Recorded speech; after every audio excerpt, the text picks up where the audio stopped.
पलैले एबे देखिबे works department गोटे 3/10/2026 रे गोटे नोटिफिकेशन बाहर कले कौन कले तांको ऊपर कार्यानुष्ठान किसी हलानी गोटे नोटिफिकेशन बाहर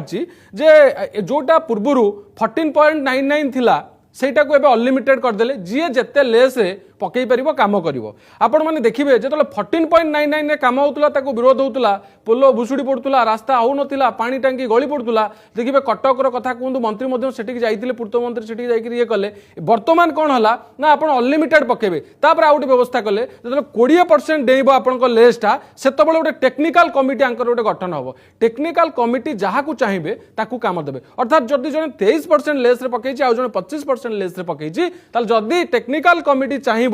जे नहीं 23% वाला को दिया जिवो बा 25% वाला ए जो आंकु दिया जिवो ताहाले मध्य काम हबो जे जहा को चाहिबे देबे एतरे नहीं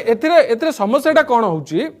ना आपण मान देखिबे निम्नमानर काम हबो कॉन्ट्रैक्टर केबे घरु आनी काम करिवेनी देखिबे निम्नमानर काम हबो देबालिया काम हबो पोलो बुसुडीबो लोक माने अन्य राज्य जेमति समस्या होउची से प्रकार समस्या मध्य आसीबो सरकार काई शेड्यूल रेट रे कोन जेतबे खणी टेंडर होउची बा जेतबेले ये होउची जेतबेले मद टेंडर होउची सी तो आगे पूरा डका होउची शेड्यूल रेट रे ये काहे कि शेड्यूल रेट रे हबो नाही काहे कि शेड्यूल रेट रे हबो नाही लूट व्यवस्था हबो जो कथा प्रकाश कहउतले एवं लोकंग मनरे भी